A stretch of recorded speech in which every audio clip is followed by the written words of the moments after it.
Assalamualaikum warahmatullahi wabarakatuh. Mohon izin dokter, slide saya sekitar 39 dokter. Ya, oke, oke.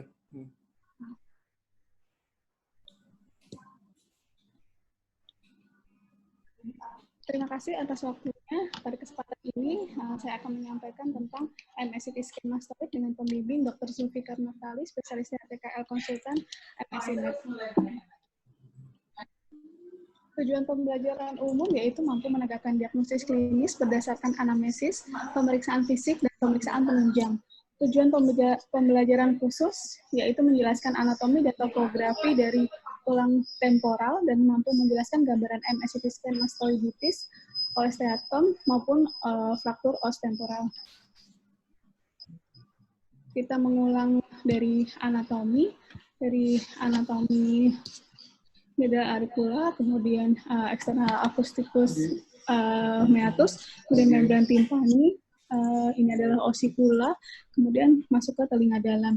Ini adalah os temporal yang terdiri dari os petromastoid, kemudian ini pars squamous, pars proses zygomatic, pars tympanic, dan pars proses styloid.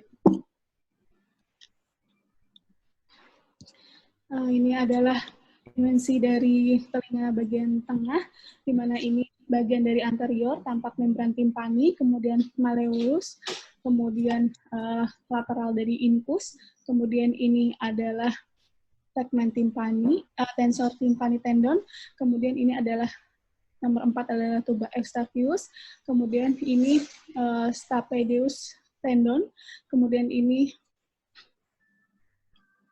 adalah pyramidal eminence, kemudian ini adalah kepala dari stapes yang menempel dengan oval window. Kemudian ini adalah round window, ini ada cochlea, dan ini adalah cochlea promontory atau penonjolan cochlea. Kemudian ada semicircularis canal, kemudian ada jugular bone.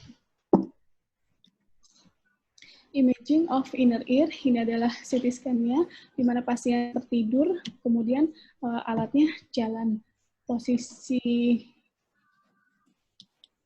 ini adalah potongannya, 3 potongan aksial, koronal, dan sagittal, di mana potongan aksial itu 30 derajat, to anthropological baseline, dan paralel ke lateral dari semicircular canal. Ini adalah gambaran yang paling baik untuk melihat dari telinga tengah maupun telinga bagian dalam dibandingkan dengan koronal maupun sagittal. Untuk coronal plane, pasien dengan posisi prone atau supine dengan 105 derajat, kemudian akan tampak sama lateral semicircular canal. Ini adalah contoh dari pasien Tuan K, 34 tahun, diagnosis OMSK, protimpanoplasti. Kita bisa lihat di sini, ini adalah telinga kanan dan telinga kiri dari potongan aksial. Kemudian ini potongan koronal. Potongan koronal kita bisa melihat biasanya terlihat semuanya, kita bisa bandingkan langsung baik kanan maupun kiri. Ini adalah video dari potongan aksial. Ini kita bisa lihat batas atas adalah kanalis semicircular kanalis. Kemudian ke posterior kita bisa lihat posterior dari semicircularis, kemudian lateral semicircularis, kemudian kita bisa lihat osikulanya. Ini adalah bulbus jugularis bulb.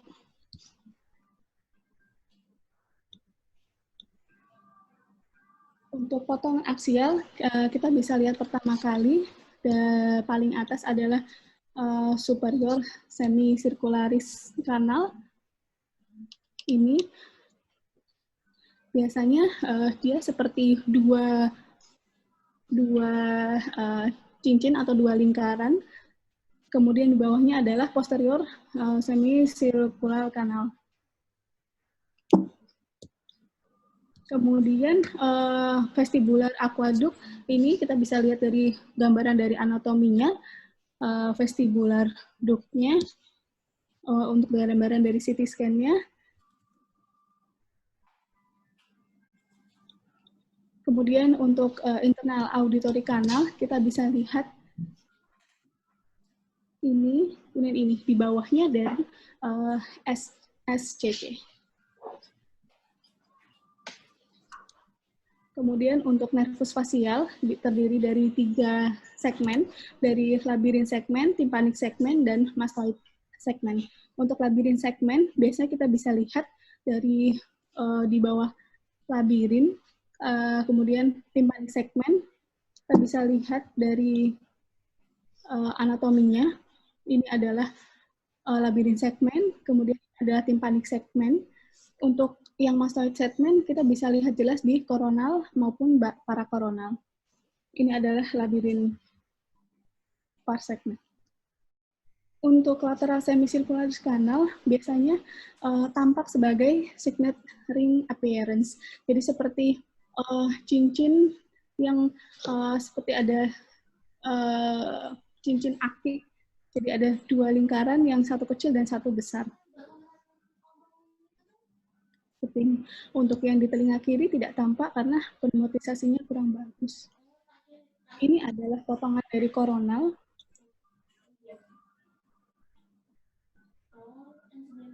Dari anterior ke kita bisa lihat ini adalah temporomandibular joint. Kemudian kita bisa lihat ini adalah head dari malleolus. Kemudian ini incus. Kemudian kita bisa lihat semicircularis canal. Kemudian terlihat tadi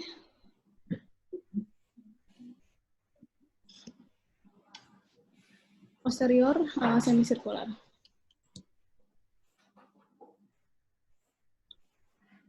Untuk potongan koronal, kita bisa melihat dari 3 bagian dari epitimpani, maupun mesotimpani, maupun hipotimpani.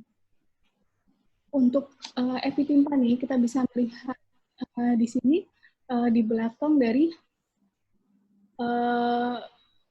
skutum, kemudian kita bisa lihat dari garis lurus dari membran timpani, itu adalah mesotimpani. Kemudian di bawahnya tampak sedikit, yaitu hipotimpani. Pada epitimpani kita bisa melihat karena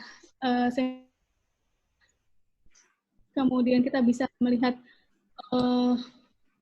kanalis acusticus internus, kemudian kita bisa melihat cochlea, kemudian kita bisa melihat osikula, malleus, ini incus. Kemudian kita bisa melihat sel-sel mastoid, dan kita bisa melihat adanya synodura angel dan antrum, maupun ini adalah cochlea. Cochlea ada yang menjelaskan bahwa cochlea gambarnya seperti stack of coins. Jadi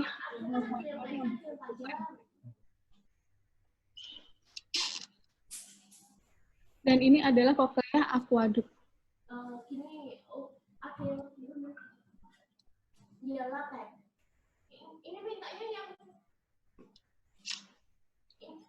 Untuk osikula gambarannya seperti ice cream cone appearance. Jadi gambarannya cone-nya itu adalah tampak dari kepala malleolus, dan dari cup-nya itu tampak dari incus. Kita bisa melihat rusak space dari batas antara batas antara osikula dengan antrum. Itu adalah rusak space. Rusak space fungsinya adalah untuk melihat tempat lokasi di mana awal-awal terjadinya kolesteatom. Ini tampak antrumnya sangat sempit. Mungkin ini sudah terjadi retraksi pada membran timpaninya. Ini adalah osikulanya. Ini pada telinga kirinya sudah tidak jelas lagi osikulanya. Kemudian untuk mesotimpanum, ini kita bisa melihat dari rantai dari osikulanya. Kemudian bisa melihat oval maupun round window. Kita bisa melihat bahwa stapes ini akan menempel pada round window. Jadi ini adalah round window. Kemudian kita bisa melihat koklea. Koklea itu ada 3. Yang ini tampak seperti koklea bagian pars medial, dan ini adalah koklea pars yang paling bawah. Kemudian tampak stapes, handle of malleolus, dan facial nerve canal pars mastoid. Untuk hipotimpanum ini terlihat dari bagian bawah dari anulus, anus timpanum. Ini untuk contoh pasien yang lain, untuk atas nama pasien S dengan umur 6 tahun, ini adalah CAE, kanan dan kiri. Kemudian ini adalah bagian dari epitimpani kanan dan kiri. Ini kita bisa lihat dengan jelas, yang bagian kiri adalah osikulanya, kemudian mastoidnya, selulai mastoidnya. Untuk korteks mastoidnya. Dan bagian dari mesotimpani, kita bisa melihat ini dari CAE, kemudian ini tadi yang koklea, ini adalah bulbus jugular. Ini potongan koronal, kita bisa lihat kanan dan kiri sejajar, kita bisa membandingkan kanan dan kiri. Kemudian ini adalah bagian dari mesotimpani, dan ini adalah bagian dari hipotimpani. Untuk patologi, ini adalah contoh-contoh adanya kolesteatom. Ini adalah kolesteatom eksterna. Kita bisa melihat di sini tampak terdapat massa. Ini perbedaannya dengan osteoma. Pada osteoma tampak lebih putih, sama dengan tulang di sekitarnya. Untuk temporal bone trauma, kita bisa melihat adanya diskontinuitas dari os temporal. Untuk mastoiditis, kita bisa melihat dari selulenya yang sudah tidak tampak adanya selule-selule yang seperti ini, dia lebih berkabut. Kemudian untuk mastoid kronik otitis media juga sama. Terima kasih.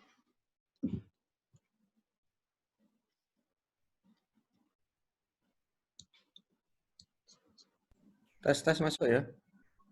Izin masuk, dokter. Ya, terima kasih Bu Rika ya. Ini ada beberapa yang miskom ya. Maksud saya kemarin yang scan saya share tuh jangan dibaca dulu. Supaya yang saya WA kemarin di-share di sini. Baik, dokter. Di full screen aja. Jadi kalau latihan baca scan pasien itu kalau baca textbook membuat bosan, dan mungkin semua residen sudah pada tahu ya bukunya. Ini nanti akan saya pecah jadi 2. Satu, ada kasus anak 5 tahun Syafila ini dengan oma dan komplikasi. Kedua, cara menghitung diameter koklea untuk persiapan implan koklea. Ini hostnya siapa ya? Hostnya siapa ya? Izin Halo? saja. Siapa? Indra ya? Jadi dokter, Pak Indra, dokter. Pak siapa? Indra benar? Iya, Pak Indra, dokter. Kalau saya share dari laptop saya bisa nggak Pak Yo? Izin bisa, dokter. Izin bisa, Bisa? dokter. Sudah. Kembali ke yang kasus pertama coba. Ini tadi loh yang scan tadi.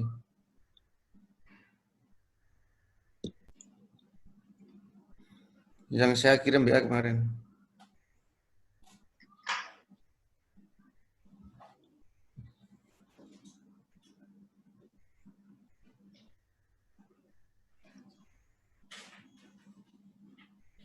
Jadi dokter, sampun dokter. Jadi ini ada 6 tahun dengan flu, ISPA ya. 3 hari, kemudian hari keempat atau kelima saya lupa, itu ada abses retroaurikular. Jadi diagnosisnya otitis media akut dengan komplikasi mastoiditis koalesen akut. Kemudian coba saya scan, ini hasilnya, saya recheck dari liang telinga dulu. Ini saya mulai dari evaluasi liang, kok gerak sendiri. Ya, jadi kasusnya adalah oma stadium presupurasi dengan komplikasi mastoiditis koalesen akut ya. Dari pertama dulu, ini liang telinga, ini membran timpani, jelas nebal yang kanan. Ini membran timpani, ini selule di tip mastoid tampak jaringan granulasi.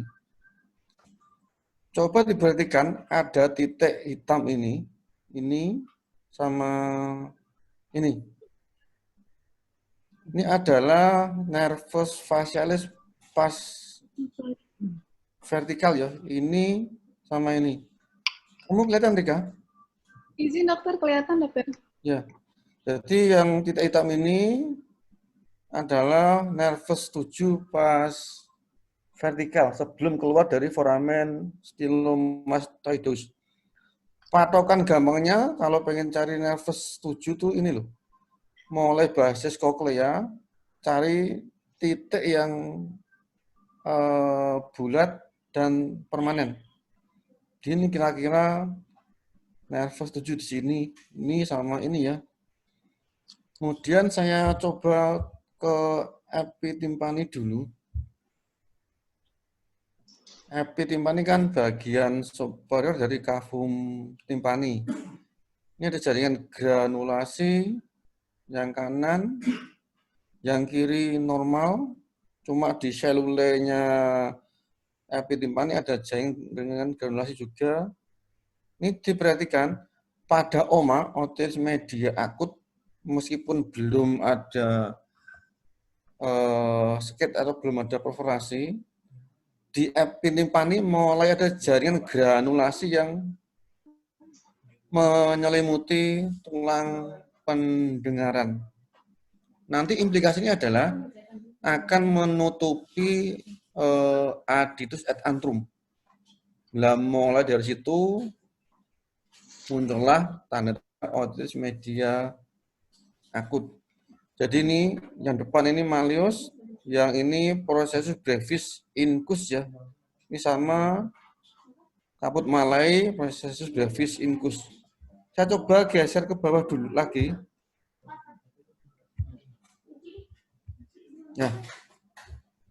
Oh, no.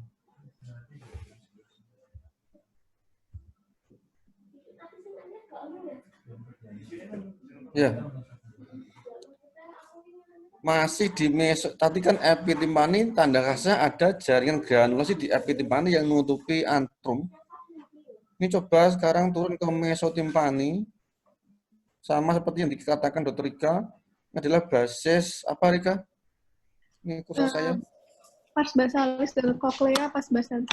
Pas basalis koklea ini ya. Semua orang mesti bisa lah identifikasi ini.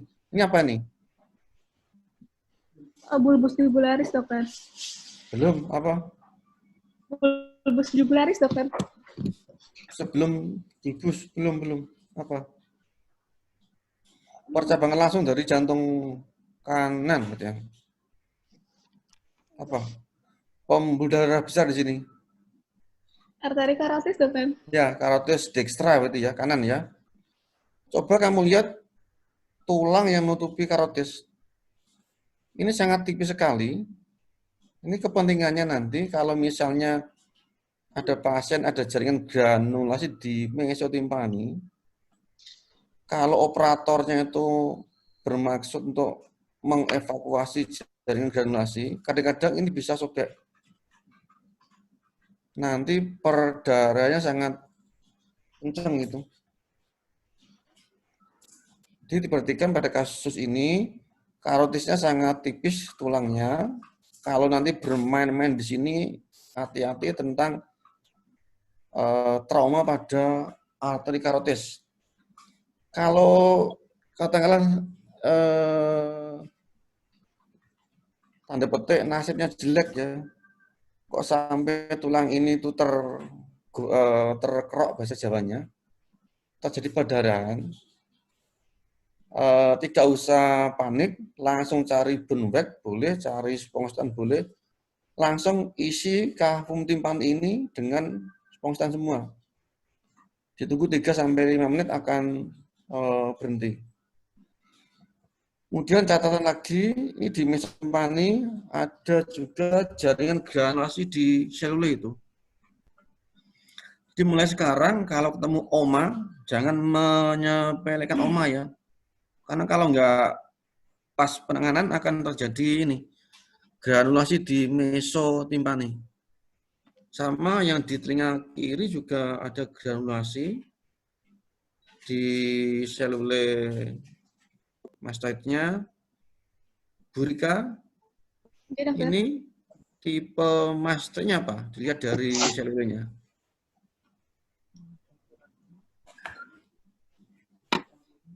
Pneumatisasinya maksudnya. Itu tipe campuran, dokter. Ya, itu ya, diplok ya. Baik, betul. Kemudian ini kamu lihat prosesus longus incus yang ini, yang kursosa hitam ini. Ini juga incus, ini incus.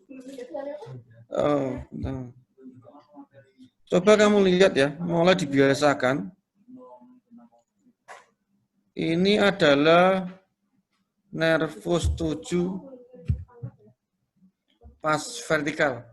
Nih, titik ini. Kalau di sini yang ini.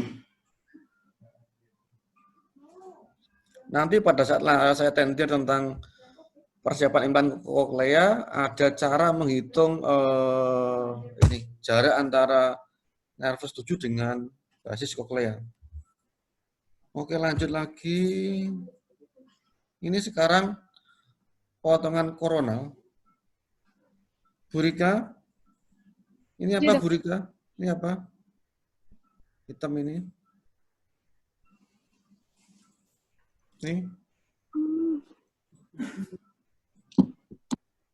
Tadi kan potongan aksial. Sekarang kan koronal toh? Iya, dokter. Ini apa nih? Ini untuk ini. Apa? Osteotomnya, dokter. Bukan Osikula. Ruangan apa ruangannya? Prusak space. Bukan, salah. Antrum. Itu tuh epitimpani. Ini loh. Epitimpani. Antrumnya yang ini loh. Yang bawahnya tuh loh. Antrum kan menghubungkan antara telinga tengah dengan mastoid ya. Ini antrumnya. Kelihatan pada kasus ini meskipun oma tapi antrumnya terisi oleh jaringan granulasi. Beda dengan kiri. Ini kan antrumnya terbuka ini. Iya. Yang namanya prusik space tadi Dr. Rika salah identifikasi ya. Prusik space itu bangunan dengan yang dibatasi anterior, posterior, superior, dan inferior. Burika ini apa, Burika? Batas depan dari prusik space ini loh. Ini. Apa? Kelanjutan dari liang telinga itu.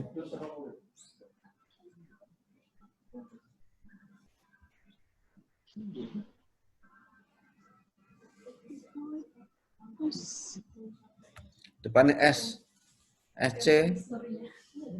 Skutum. Ya, skutum itu ini loh. Jadi skutum itu kelanjutan dari pas superior liang telinga sampai ke depan sampai menekuk ini. Skutum itu batas anterior dari prusik space. batas posteriornya adalah kaput Malay, batas superior adalah antrum, batas inferior adalah apa Rika? Batas superior? Inferior. Inkusnya dong. Bukan. Coba ulangi. Prostax space itu batasnya apa tadi? Batas anterior, kaput Malay. Salah toh, ini anterior kok.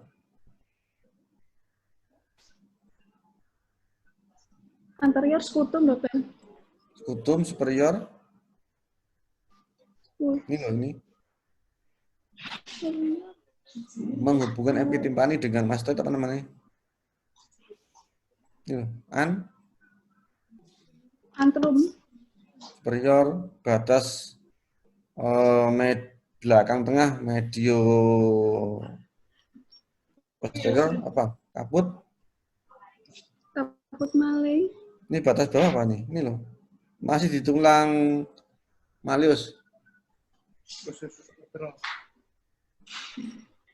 Tulang Malleus kan ada kaput, ada kolum, ada processus longus toh. Iya, dokter. Jadi batas inferior dari prostax space apa?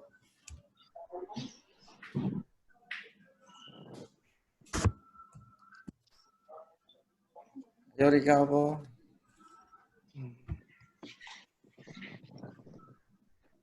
Batas inferior dari prostax space apa Bu Rika? Kan tinggal milih toh, kalau nggak kaput, kolum atau processus longus Malleus toh Bu? Dokter. Kan pilihannya 3, kaput Malay, kolum Malay apa processus longus Malleus. Prosesus Malleus, dokter. Ya, Prosesus sebenarnya ini kok. Yang memanjang sampai ke umbu itu merupakan batas inferior dari pusat space. Yang akan saya tekankan adalah ini loh, mulai membiasakan melihat ini sekutum, ini ya, yang kelanjutan dari liang telinga. Ini adalah gambar antrum yang menghubungkan antara epitimpani dengan senule mastoid. Itu kunci untuk identifikasi yang epitimpani koronal. Kemudian yang kasus ini juga sama ya. Ini mesonimpani, ada jaringan granulasi. Ini apa Bu Rika? Kursor saya ini. Membran timpani, dokter. Ya, membran timpani masih intak, normal, tipis. Oke, juga sama. Yang saya tekan lagi adalah ini loh. Ini apa Rika?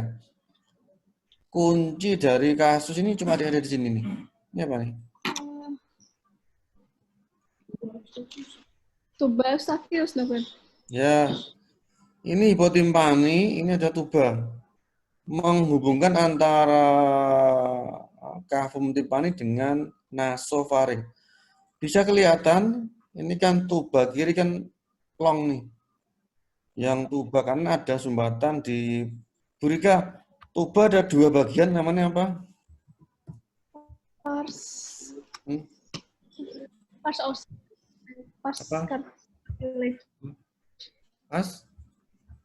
osseus dan pars cartilage. Ya, cartilago. Yang merupakan sambungan dari tulang di telinga tengah namanya apa? Pars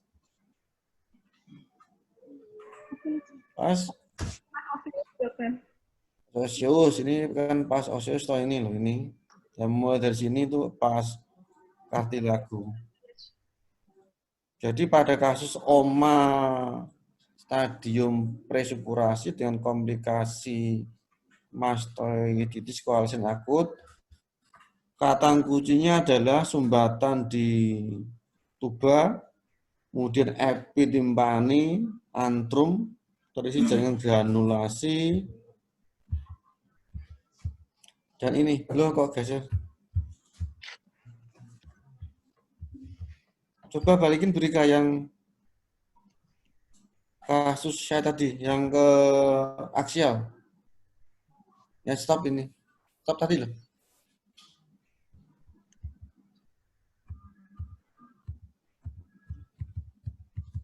Yang korteks mastoid itu. Ya, stop ini. Stop. Ini tanda khas mastoiditis koalescens akut ya. Ada destruksi di korteks mastoid. Jadi gini alurnya. Infeksi telinga tengah naik ke mastoid melalui antrum, mengerosi sel mastoid, mengerosi korteks mastoid, kemudian ada pus di subkutis. Jadilah abses retroauricula. Coba Burika diulangi, coba Burika. Proses terjadinya abses retroauricula pada Oma. Silakan. Awalnya infeksi telinga tengah, dokter, menuju ke antrum, kemudian ke seluloi mastoid, kemudian ke korteks mastoid, kemudian terdapat pus di korteks, kemudian terjadi abses di retroauricula. Ya, betul. Ini adalah tanda destruksi korteks mastoid ya. Ini tadi pada pasien ini ada pus di sini. Jadi saya kira itu pada kasus yang baru saja saya temui.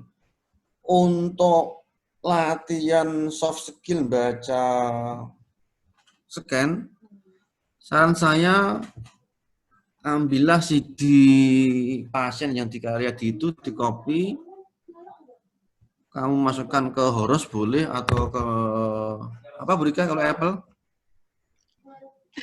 Ini dokter, belum tahu dokter. Kamu masukkan ke aplikasi Horos, kemudian dilatih untuk membaca scan. Karena kalau hanya membaca textbook, saya yakin di textbook itu kan yang dipajang yang foto paling baik loh. Padahal pada kenyataannya pada pasien itu berbeda. Catatan lagi, selain mencoba membaca scan yang di Karyadi itu, mulai memilah-milah potongan scan ya. Kalau hanya operasi mastoid biasa, pilihlah yang 1,5 mm. Jadi pada permintaan scan, mohon scan mastoid potongan 1,5 mm begitu. Nanti bisa mengevaluasi organ-organ penting yang di mastoid. Terima kasih Pak Yan ya. Ya, sama-sama dok. Terima kasih dokter. Terima kasih dokter. Assalamualaikum warahmatullahi wabarakatuh.